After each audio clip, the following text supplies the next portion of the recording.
I bet you've never seen a Deadpool mask like this before. No 3D printing and no screen printed fabric was involved in making this mask. But why not? Well, to me, there's something uniquely satisfying about turning unexpected materials into something that looks like it could be straight from a movie. And hey, that's kind of what this channel is all about. If you watch this channel enough, you know I've made many cardboard masks in the past. However, making this Deadpool mask truly came with its own unique set of challenges. Typically, the first challenge of making any cardboard mask though is creating a template. If you want, feel free to take this template for free from the description in case you want to make your own mask. All you have to do is cut off the edges of the paper and then connect all the pieces together like a puzzle. I transferred this template onto a sheet of dollar store poster board and then cut along all the solid lines. In addition to solid lines, there are also these broken lines which represent where to fold the cardboard. The dashed lines represent mountain folds, while valley folds are represented by dotted lines. Before folding the cardboard though, it helps to score it with a knife, which makes for a nice clean crease like this. Now that everything has been cut and folded, I'm going to turn these two-dimensional pieces into three-dimensional shapes. The way to do that is to first clamp everything together with masking tape and then super glue all the edges together. Once the glue dries, I can remove the tape and I'm left with this. I'll add this little eyelid piece right here, and suddenly this looks a whole lot more like an eye. Repeat this for the other eye, and now I have two eye pieces. The other two remaining pieces make up the head, or what's often referred to as a face shell. A face shell is basically what you wear underneath the fabric in order to give your head the proper shape. Just like before, I first clamped everything together with tape, then superglued all the edges together. Afterwards, the tape can be removed, and here's what we're left with. Sometimes cardboard has a tendency to want to resist like curves and bends, but if I add this wire coat hanger inside here, it will kind of solve that problem. Basically, the coat hanger pushes the sides of the mask outwards, which adds more curvature and improves the overall shape of the mask. Let me introduce you to my best friend, fiberglass cloth. Using this material, I will now undergo the process of hardening the cardboard, which consists of cutting up strips of fiberglass cloth, then applying these strips to the inside of the mask along with this fiberglass resin. In order for this resin to work properly, you mix 10 drops of hardener for every 30 milliliters of resin, and from there you have a few minutes before that liquid starts to harden up and cure. This kind of reminds me of doing paper mache in elementary school. Basically, you saturate the cloth in resin, and once it hardens it becomes very strong, at which point you can remove the coat hanger. Once I had enough layers of cloth on the inside, I also coated the outside in resin, and this is always a super relaxing and satisfying process. And can't forget about those eyepieces, as those need to be hardened as well. I got this electric mouse sander for Christmas a while back, but only got around to using it now, and I absolutely love it as it really helps me round out the shape of the head. For finer details when I need a little bit more control, I still prefer to sand by hand though, whereas the mouse sander is better suited for taking off large chunks of material at once. Speaking of large chunks of material, these chunky pointy bits of fiberglass on the inside of the mask aren't very pleasant on skin, so I can remove them using my trusty Dremel. Also, side note, I think if all I had was a Dremel and no mouse sander, I'm sure I could achieve identical results with the Dremel, so if I had to recommend only one tool of the two, I would get the Dremel first. You know when you have a light bulb moment and then you think to yourself, wow, why didn't I think of that sooner? Well, that's exactly how I felt about this part. Prior to making this mask, I had no idea how I was going to do this, but I think I found a pretty elegant solution in the end. Basically, the eyepieces are supposed to have sort of a raised edge around the border, so this is how I achieved that look. I'm using a different type of cardboard than before here. This is kind of thicker than the white poster board. It's pretty much the same cardboard you would find in a cereal box. The reason I didn't use a cereal box though is because those usually have a glossy finish, which won't absorb super glue as well as this cardboard, which has like all those raw fibers exposed. So it becomes super rigid once you apply super glue. Well, here's a little hack I found. You can carefully heat this up with a heat gun, making sure not to burn it, and while the material is still hot, it's slightly malleable, which allows the shape to be tweaked a bit in order to make it align better with the eye socket. Also, I found it necessary to make the eye socket a bit bigger in order for the eyepieces to be able to sit flush. And now I just need to figure out a way to make these not fall out. Hey, so my last video was 7 months ago, and you might have been wondering, gee, what's taking so long? You're not that important, man. No one was thinking that. In case you were wondering where I was, well, to be honest, I'm human, and as much as I don't like to admit it, I am not immune to things like procrastination, perfectionism, like burnout and demotivation, which are all part of why it took me so long to come back. I'm typically kind of reluctant to talk about these struggles because I'm aware it's a privileged problem, but the reason I am talking about it is because BetterHelp has kindly sponsored this video, and for what it's worth, I just wanted to say, yeah, I struggle, and many of us are struggling with something, whether it's big or small, and that's what BetterHelp is for. They connect you with a credentialed therapist, and it's all conveniently done online. If you're like me and you find value in sharing your thoughts with someone who listens to you without judgment, then I encourage you to check out BetterHelp. It's a really simple process. All you do is just answer a few questions, and from there, BetterHelp will match you with a professional who has years of experience helping people with their mental health. If this interests you at all, just visit betterhelp.com/SeansCrafts or choose Sean's Crafts during sign up, and you can enjoy a discount on your first month. Arun Bakandander says bro is in love with 8x3mm magnets.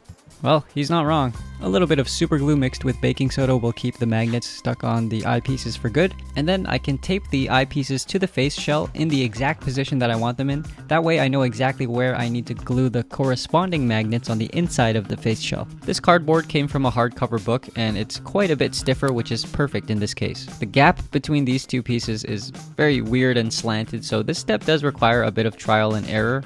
But with a bit of patience, I was able to get everything to align pretty flush like this. After I had all 4 of those magnets glued onto the face shell, I removed the tape, and that's looking pretty decent.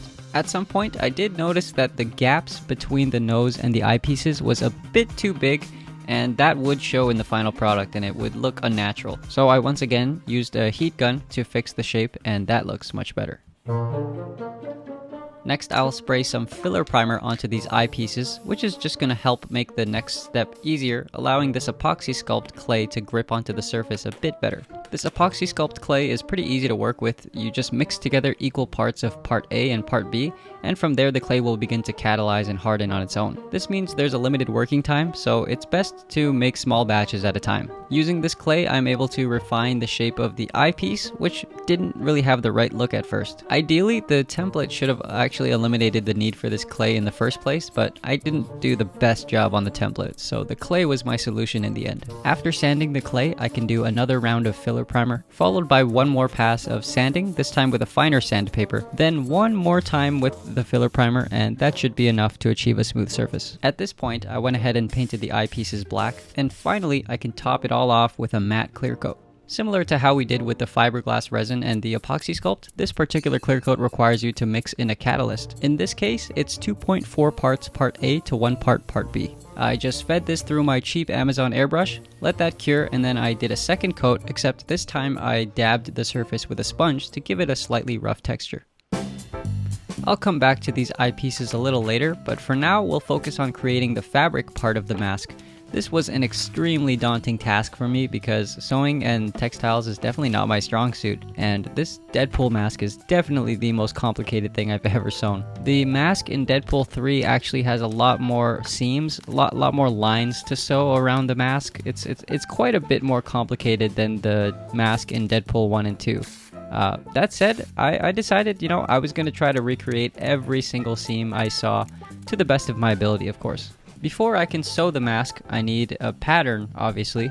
In the past, when I made Spider-Man masks, I would typically just use an existing sewing pattern that some other person made because I didn't really have the confidence to try making my own pattern. But this time I was basically forced to create my own pattern from scratch because this mask is so new that there weren't any patterns available out there. Kinda goes without saying, but I only had to make a pattern for one side of the head, and I can simply mirror that for the other side. Now that I have all the seams marked out, I'll cut out all the individual sections, and this is the pattern. This is what I'm gonna sew. You'll notice this piece right here, it doesn't really lay flat on the table because the curves are just too strong. But I think I found a workaround to this that kind of worked, which was to transfer the shape to a piece of spandex fabric. And since this material is a lot more flexible, it's able to handle the curves while also being able to lay flat on the table. The pieces on the right side here are ones that need to be duplicated or, mirrored, while the other pieces on the left only need to be cut out once. To make the raised fabric texture, I bought some Plastizol ink from Amazon, but since this red ink wasn't dark enough, I had to add a small amount of black. This type of ink is typically used for screen printing designs on things like t-shirts, But don't be fooled, we're not going to be screen printing anything, because to do that you need the proper screen, you need emulsion, the transparency film, you need to expose it properly and all that. It's just a lot. Instead, I came up with a sort of halfway method using this fiberglass mesh. This is what you use to keep like mosquitoes out and stuff. Careful though, because this product comes in different thicknesses. If the mesh is too thin like the one on the right, this won't work very well, so keep that in mind if you're going to attempt this. Okay, so a tiny bit of spray adhesive, not too much or else it might cause issues, is used to tack the mesh onto the red stretchy fabric. Then from there, I'll spread some ink across the top of the mesh and then use a squeegee, which I bought from Amazon, to carefully drag that ink through the mesh. Afterwards, I'll peel the mesh off the fabric and I'm left with this beautiful raised texture that is close to the one on the real mask. Not exactly, but it's close enough. I cured the ink with a heat gun, which is definitely not the most professional way to do it, and it took forever, but oh well, I'm pretty sure it worked.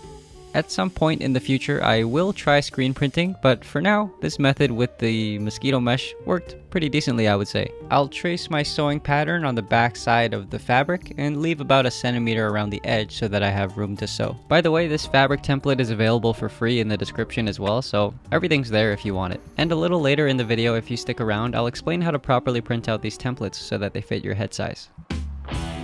There's a total of 14 pieces, and that's a lot, so let's just start with this edge right here and make our way around. Firstly, these 3 edges get sewn together, and of course I'm not going to show myself sewing every seam or else I'll put you to sleep. So how about we just speed run through this, but in a way that still mostly makes sense if you wanted to attempt sewing this mask yourself. I have to say, I'm pretty sure I broke like 10 billion different sewing rules in the process of sewing this mask. I definitely did not do a very clean job. But I'm still learning how to sew. You know, we're slowly getting there, and I did slowly start to get more and more comfortable towards the end, and I learned a lot in the process of sewing this mask, so I'm glad I challenged myself and got through it. Also, it's worth mentioning, I used a zigzag stitch here, which I believe is supposed to be better suited for stretchy fabric. At this point, we can sew this long straight part to this long curved part here, something a little like this. And we do that for both sides, of course. After that, I checked to see if my pattern actually worked or not, and luckily I would say it did work for the most part. Obviously, there needs to be a way to get in and out of this mask, so I'll sew an invisible zipper on the back of the head. Before sewing though, it's important to iron the zipper teeth flat like this, and that should make it easier. Let's go ahead and sew right along there, right there. Same with the other side. And here I switched over to using what's called an invisible zipper foot, which helps make sewing this zipper a lot easier. Next, I'm careful not to cut the eye holes too big here, because I can always make them bigger, but I can't make them smaller, so it's a good idea to start with small holes first. Now I'm gonna sew a straight stitch on either side of this line all the way around. Same with the other side here, all the way around. And this is done using black instead of red thread this time. Those black lines came out a little crooked, but not too bad for my sewing standards. The very last thing I need to sew is a wider zigzag stitch along the top of the nose bridge there, and here's what that looks like. To be honest, I'm not really sure how they did this part on the actual mask, but I just drew a line around the eyes with a ballpoint pen, and that looked somewhat similar to what I saw on the real mask. Usually when you look at Deadpool from the side, you can tell that his eyeballs have a bit of a curve to them. They're not just like these flat white blobs. And I felt like this was an important detail, so I used a heat gun to melt this piece of plastic over top of an ice cream scooper, and that will make sure that the eyes have a slight curve to them. It took a couple tries to get the plastic to form a big enough curve without wrinkles, but once I did get that curve I was looking for, all I had to do was glue a piece of white mesh fabric over top of the plastic. Then I airbrushed some black shadows around the edge of the eyeballs, and a little bit of hot glue will keep them stuck in place. Moving on, I wanted those magnets to make a little bit better contact with each other, so at some point I decided to cut some holes in the fabric and super glued the raw edges to keep those loose threads from getting all messed up. Even though I don't plan on wearing this mask for long periods of time, I figured it wasn't a bad idea to add some padding on the inside just to make it slightly more comfortable. Finally, I add some wear and tear to the mask, and after that, I'm all good to go.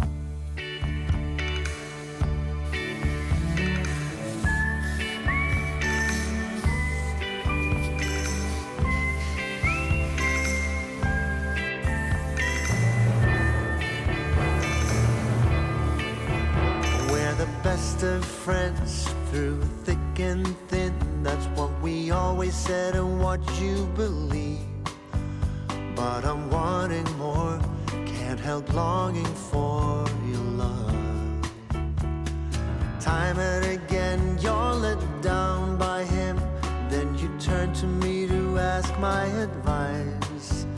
And I'm there for you, to to help you through. To be honest, I think the shape of the eyepieces has some room for improvement, but other than that, I'm pretty happy with how it came out, all things considered. You'll need to download the free version of Adobe Acrobat Reader if you want to print the template. The template has 2 files. First, open the one named Face Shell and Lenses, and we're going to print using this poster format, which is going to split everything up into a puzzle like I demonstrated earlier. You can change the overlap to 0, and then right here where it says tile scale is where you're going to adjust the size. My head width is about 160 millimeters, so just measure the width of your head in millimeters, divide that by 160 and multiply by 100, and whatever number you get is what you're going to input as the tile scale. Lastly, just specify what type of paper you're printing on, and then it's ready to print. For the fabric template, you can follow all the exact same steps, except when you calculate the tile scale, instead of measuring the width of your head, it's probably a good idea to measure the circumference of your head and then use this calculation here. The circumference of my head is about 570 millimeters, so in this case you would divide by 570. Click right here if you want to check out my previous video, which was a Miles Morales Prowler mask. Thank you to my patrons for supporting me on Patreon, and thank you for watching.